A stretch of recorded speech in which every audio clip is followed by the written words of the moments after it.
Assalamualaikum warahmatullahi wabarakatuh. Bismillahirrahmanirrahim. Alhamdulillahilladzi arsala rasulahu bil huda wa dinil haqqi liyudhhirahu 'alad dini kullih walau karihal musyrikun. Asyhadu an la ilaha illallah wahdahu la syarika lah wa asyhadu anna sayyidana wa nabiyyana Muhammadan 'abduhu wa rasuluh. Allahumma salli ala Muhammad alaihi wa ala alihi wa sahbihi wa barak wa sallam. A'udzu billahi minasyaitonir rajim. Bismillahirrahmanirrahim.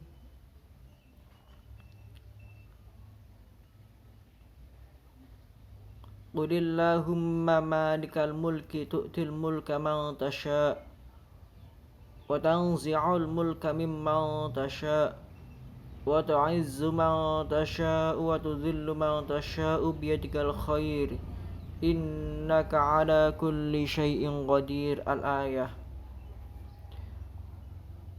Pemirsa hadirin yang dirahmati Allah, pada kesempatan kali ini saya akan membawakan mata kuliah studi hadis dengan materi sejarah penulisan dan pembukuan hadis. Namun sebelum kita memasuki materi, marilah kita berdoa dulu membaca suratul Fatihah. Semoga apa yang kita pelajari, apa yang saya sampaikan dapat bermanfaat fid dini wa dunya wal akhirah. Amin ya rabbal alamin. Al-Fatihah. Alhamdulillah. Iyyaka na'budu wa iyyaka nasta'in ihdinas siratal mustaqim.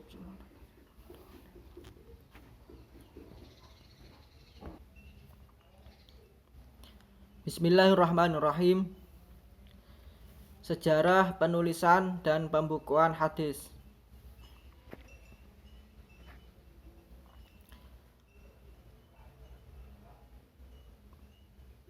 Hadis pada masa Rasulullah, pada masa permulaan Al-Quran masih diturunkan, Nabi Muhammad SAW melarang menulis hadis karena dikhawatirkan akan bercampur dengan penulisan Al-Quran.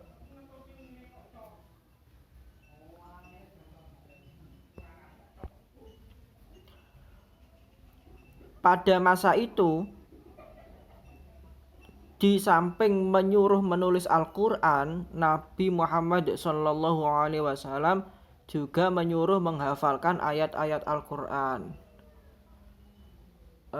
Makanya ada hadis yang meriwayatkan tentang Nabi melarang menulis hadis.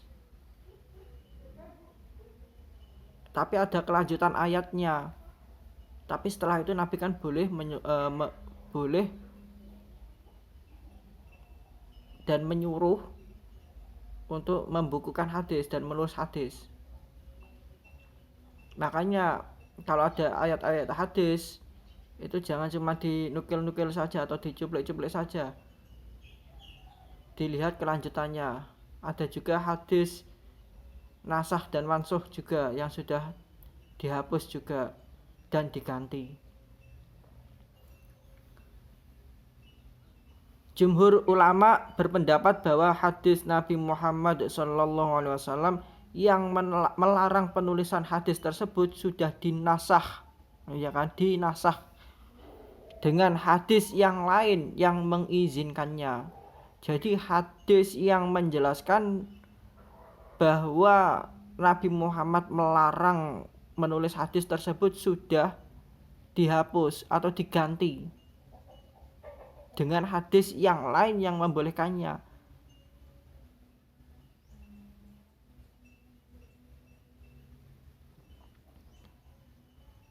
Walaupun beberapa sahabat sudah ada yang menulis hadis, namun hadis masih belum dibukukan sebagaimana Al-Quran. Keadaan demikian ini berlangsung sampai akhir abad 1 Hijriah. Umat Islam terdorong untuk membukukan hadis setelah agama Islam tersiar di daerah-daerah yang berjauhan, bahkan banyak di antara mereka yang sudah wafat. Menurut pendapat yang populer di kalangan ulama hadis, yang pertama-tama menghimpun hadis serta membukukannya adalah Ibnu Syihab Az-Zuhri radhiyallahu anhu. Kemudian diikuti oleh ulama-ulama di kota-kota besar yang lain. Penulisan dan pembukuan hadis Nabi Muhammad SAW ini dilanjutkan dan disempurnakan oleh ulama-ulama hadis pada abad berikutnya, sehingga menghasilkan kitab-kitab hadis yang besar. Sahih Bukhari, Sahih Muslim, Sunan Tirmidzi, Sunan Abi Daud, Sunan Nasai dan lain sebagainya. Itu salah satu dari beberapa kitab-kitab hadis.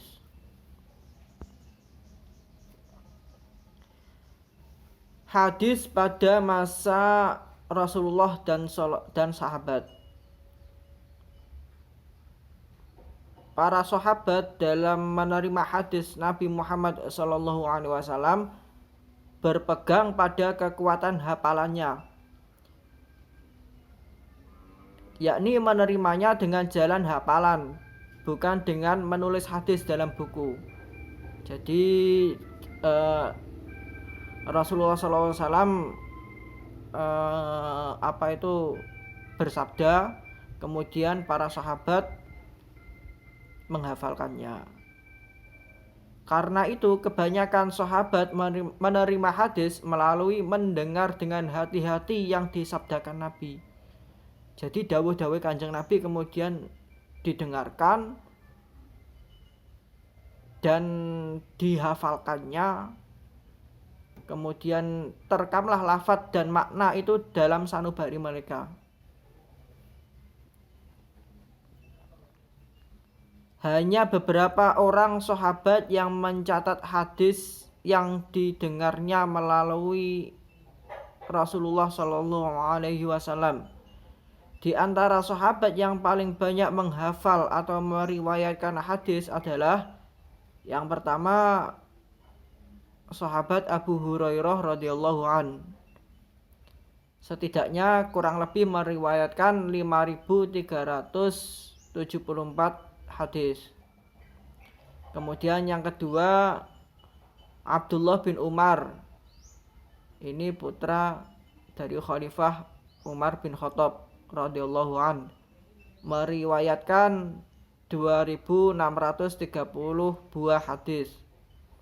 Kemudian sahabat Anas bin Malik radhiyallahu an meriwayatkan kurang lebih 2.276 buah hadis.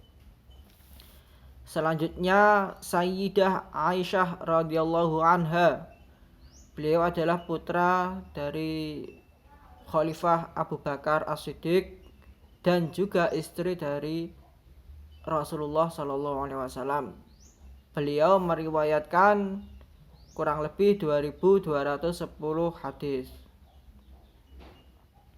Selanjutnya Abdullah bin Abbas radhiyallahu anhu meriwayatkan 1.660 hadis. Selanjutnya yang keenam ada Jabir bin Abdullah, meriwayatkan kurang lebih 1.540 hadis. Yang nomor 7 Abu Sa'id Al-Khudri radhiyallahu an meriwayatkan 1.170 buah hadis. Penulisan hadis.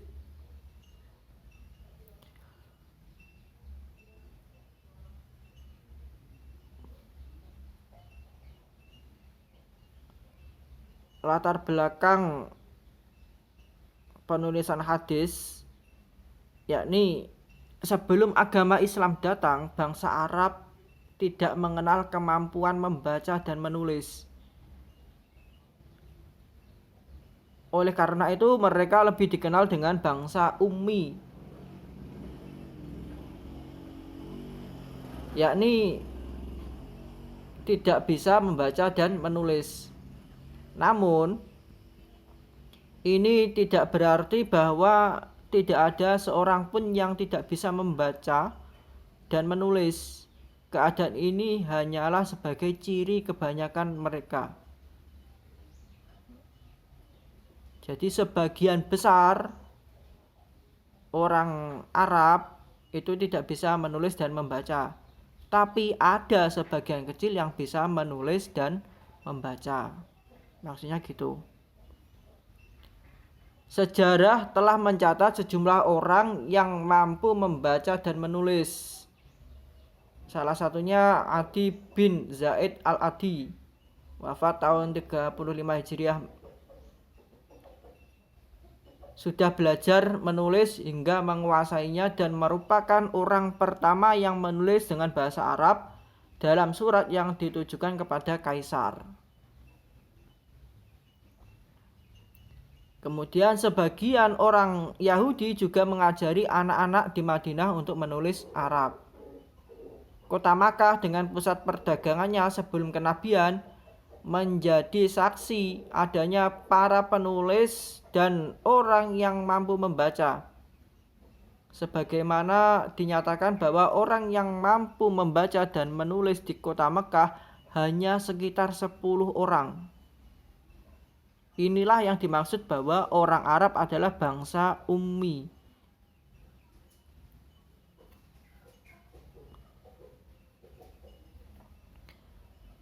Banyak akhbar yang menunjukkan bahwa para penulis lebih banyak terdapat di Makkah daripada di Madinah. Hal ini dibuktikan dengan adanya izin Rasulullah SAW kepada para tawanan dalam perang Badar dari Makkah yang mampu menulis untuk mengajarkan menulis dan membaca kepada 10 anak Madinah sebagai tebusan diri mereka. Jadi tawanan perang Badar itu 1 orang tawanan oleh Rasulullah disuruh untuk mengajarkan menulis dan membaca kepada 10 anak Madinah. Hadis atau sunnah dalam penulisannya kurang memperoleh perhatian seperti halnya penulisan Al-Quran. Penulisan hadis dilakukan oleh beberapa sahabat secara tidak resmi karena tidak diperintah langsung oleh Rasulullah SAW. Diriwayatkan bahwa mereka beberapa sahabat memiliki catatan hadis. Mereka mencatat sebagian hadis yang pernah mereka dengar dari Rasulullah SAW. Di antara sahabat Rasulullah yang mempunyai catatan hadis yakni Abdullah bin Amr bin As yang menulis sahifah dan kemudian sahifah tersebut dinamai As-Sadiqah. Sebagian sahabat menyatakan keberatan karena pekerjaan yang dilakukan Abdullah dan mereka berkata kepadanya, "Kamu selalu menulis apa yang kamu dengar dari Nabi." Padahal beliau kadang-kadang dalam keadaan marah. Lalu beliau menuturkan sesuatu yang tidak dijadikan syariat umum. Mendengar ucapan mereka, Abdullah bertanya kepada Rasulullah SAW mengenai hal tersebut. Rasulullah kemudian bersabda, "Uktub anni, fawalladzi biyadihi ma kharaja min fami illa haqq."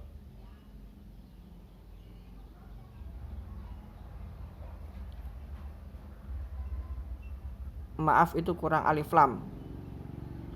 Uktub anni fawalladzi biyadihi ma kharaja min fami illal haqq. tulislah apa yang kamu dengar dariku, demi Tuhan yang jiwaku berada di tangannya. Tidak keluar dari mulutku selain kebenaran, illal haqq, selain dari kepada kebenaran. Menurut suatu riwayat diterangkan bahwa Ali, sahabat Ali karamallahu wajhah, mempunyai sebuah shahifah dan Anas bin Malik mempunyai sebuah buku catatan. Abu Hurairah radhiyallahu an menyatakan, tidak ada dari seorang sahabat Nabi yang lebih banyak atau lebih mengetahui hadis Rasulullah SAW daripadaku selain Abdullah bin Amr bin As. Dia menuliskan apa yang dia dengar, sedangkan aku tidak menulisnya. Sebagian besar ulama berpendapat bahwa larangan menulis hadis dinasakh atau dimansuh dengan hadis yang memberi izin yang datang kemudian.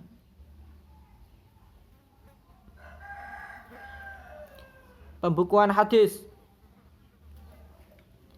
pada abad pertama Hijriyah, yakni masa Rasulullah SAW, kemudian Khulafaur Rasyidin dan sebagian besar masa Bani Umayyah hingga akhir abad pertama Hijriyah. Hadis-hadis itu berpindah-pindah dan disampaikan dari mulut ke mulut. Masing-masing perawi pada waktu itu meriwayatkan hadis berdasarkan kekuatan hafalannya. Ide penghimpunan hadis Nabi secara tertulis untuk pertama kalinya dikemukakan oleh Khalifah Umar bin Khattab radhiyallahu an.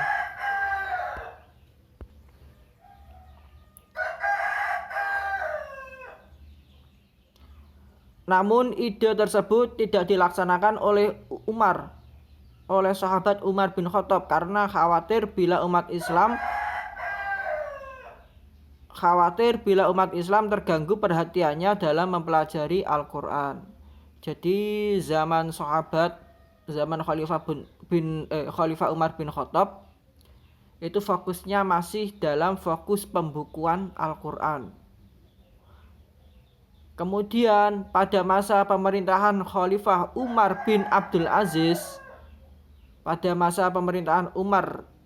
Aziz, yakni dinasti atau daulah Bani Umayyah yang dinobatkan akhir abad pertama Hijriyah, yakni tahun 99 Hijriyah, datanglah angin segar yang mendukung kelestarian hadis.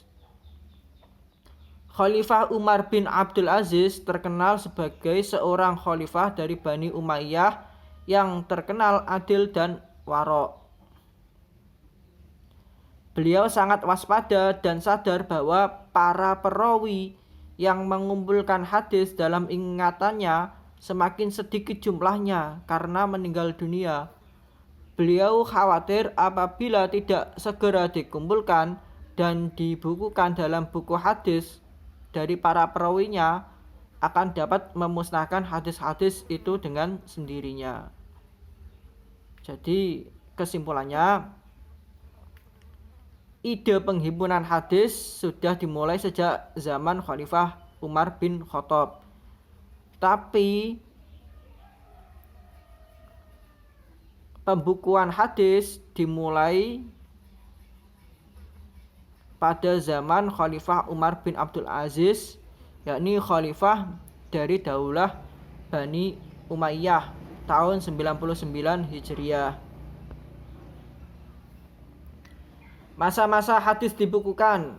Yang pertama, masa pembentukan hadis. Masa pembentukan hadis tiada lain masa kerasulan Nabi Muhammad SAW itu sendiri. Ialah lebih kurang 23 tahun. Pada masa ini hadis belum ditulis dan hanya berada dalam benak atau hafalan para sahabat saja.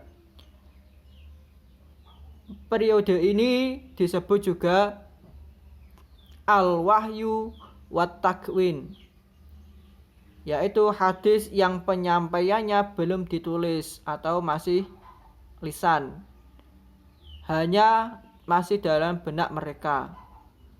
Periode ini dimulai sejak zaman Nabi Muhammad Shallallahu Alaihi Wasallam diangkat sebagai Nabi dan Rasul hingga wafatnya beliau, yakni tahun 610 Masehi sampai tahun 632 Hijriah. Maaf, tahun 610 Masehi sampai tahun 632 Masehi. Masa penggalian hadis. Masa ini adalah masa pada sahabat besar dan tabi'in, dimulai sejak wafatnya Nabi Muhammad SAW pada tahun 11 Hijriah atau 632 Masehi. Pada masa ini kitab hadis belum ditulis ataupun dibukukan. Seiring dengan perkembangan dakwah, mulailah bermunculan persoalan baru umat Islam yang mendorong para sahabat saling bertukar hadis dan menggali dari sumber-sumber utamanya. Masa penghimpunan hadis. Masa ini ditandai dengan sikap para sahabat dan tabi'in yang mulai menolak menerima hadis baru. Seiring terjadinya tragedi perebutan kedudukan kekhalifahan yang bergeser ke bidang syariat dan akidah dengan munculnya hadis-hadis palsu. Para sahabat dan tabi'in ini sangat mengenal betul pihak-pihak yang melibatkan diri dan yang terlibat dalam permusuhan tersebut.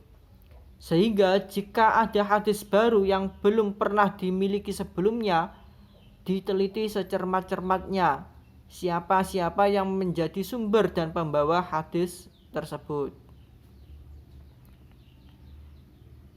Maka pada masa pemerintahan Khalifah Umar bin Abdul Aziz, sekaligus sebagai salah seorang tabi'in, memerintahkan penghimpunan hadis. Masa ini terjadi pada abad 2 Hijriah, dan hadis yang terhimpun belum dipisahkan mana yang merupakan hadis marfu', mana yang mauquf, dan mana yang maqtu'. Kesimpulannya, karena munculnya hadis-hadis palsu dan bergesernya dari bidang syariat dan akidah, maka itu juga memunculkan aliran-aliran Islam yang banyak sekali, seperti Mu'tazilah, Syiah, Khawarij. Syiah Khawarij sejak zaman awal-awal kekhalifahan Umayyah, kemudian Qadariyah, Jabariyah, dan lain sebagainya.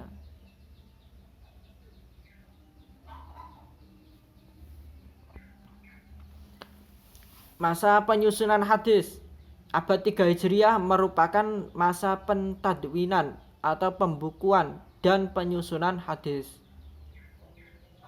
Guna menghindari salah pengertian bagi umat Islam dalam memahami hadis sebagai perilaku Nabi Muhammad SAW, maka para ulama mulai mengelompokkan hadis dan memisahkan kumpulan hadis yang termasuk marfu', yakni yang berisi perilaku Nabi Muhammad SAW, kemudian mana yang mauquf, berisi perilaku sahabat, dan mana yang maqtu', berisi perilaku tabi'in. Usaha pembukuan hadis pada masa-masa ini selain telah dikelompokkan, juga dilakukan penelitian sanad dan rawi-rawi pembawa beritanya sebagai wujud tashih atau korelasi dan verifikasi atas hadis yang ada maupun yang dihafal. Selanjutnya pada abad 4 Hijriah, usaha pembukuan hadis terus dilanjutkan hingga dinyatakan bahwa pada masa ini telah selesai melakukan pembinaan maghligai hadis. Sedangkan abad 5 Hijriah dan seterusnya adalah masa memperbaiki susunan kitab hadis seperti menghimpun untuk memudahkan mempelajari dengan sumber utamanya kitab-kitab hadis abad 4 Hijriah. Masa pembukuan hadis dari abad ke-2 Hijriah sampai abad ke-3 Hijriah. Usaha penulisan hadis yang dirintis oleh Abu Bakar bin Hazm dan Ibnu Syihab Az-Zuhri pada sekitar tahun 100 Hijriah atau abad 1 ke 1 ya, diteruskan oleh ulama hadis pada pertengahan abad 11 Hijriah. Diteruskan oleh ulama hadis pada pertengahan abad 2 Hijriah.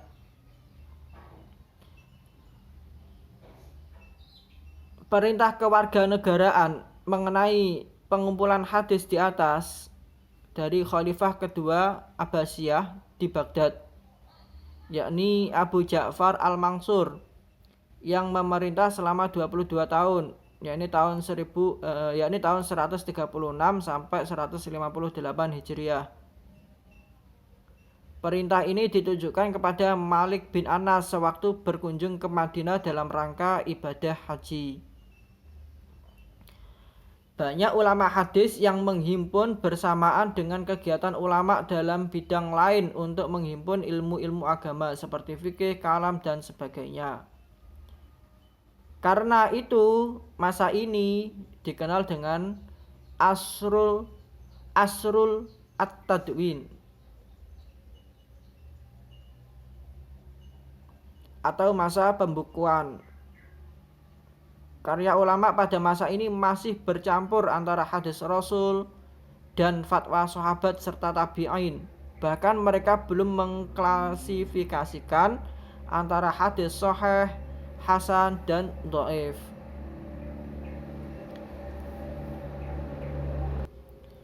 Sistem pembukuan pada masa ini adalah dengan menghimpun hadis mengenai masalah yang sama dalam satu bab, kemudian dikumpulkan dengan bab yang berisi masalah lain dalam satu karangan. Pada masa ini terdapat 3 golongan yang memalsukan hadis, yakni yang pertama golongan politik. Permulaan abad 2 Hijriah dari golongan Abbasiyah, Syiah, dan lain-lain yang bertujuan merebut kekuasaan dari dinasti Umayyah. Kedua, golongan tukang cerita. Yang kedua, golongan tukang cerita, yakni mereka mengarang hadis palsu untuk menambah hebat ceritanya dan untuk mendapat kepercayaan dari orang-orang. Yang ketiga, golongan zindik atau kafir zindik.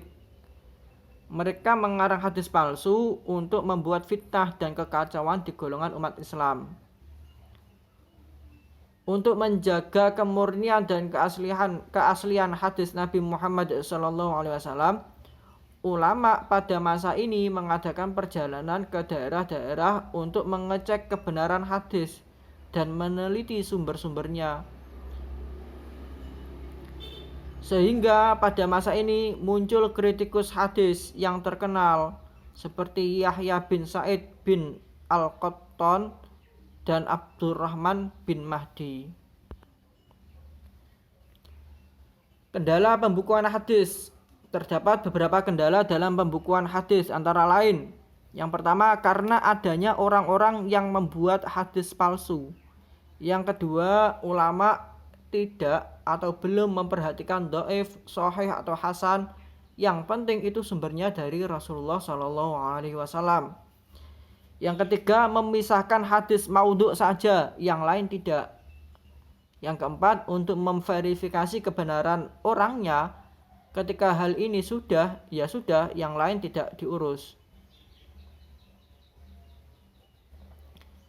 Melihat adanya pemalsuan hadis yang berkembang dalam masyarakat, bergeraklah para ulama untuk membela syariat dan memelihara agama Islam. Mereka berusaha menyaring dan menepis hadis-hadis yang diriwayatkannya. Hadis-hadis yang sahih mereka ambil dan hadis-hadis yang diduga palsu atau dhaif mereka tinggalkan.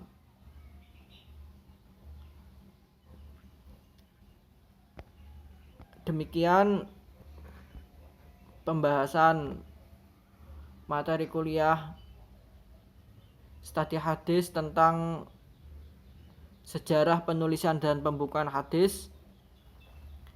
Semoga apa yang saya sampaikan, apa yang kita pelajari dapat membawa barokah, manfaat fid dini wa dunya wal akhirah. Kita tutup dengan hamdalah, alhamdulillahirabbil alamin, wallahul muwaffiq ila aqwamit thoriq. Assalamualaikum warahmatullahi wabarakatuh.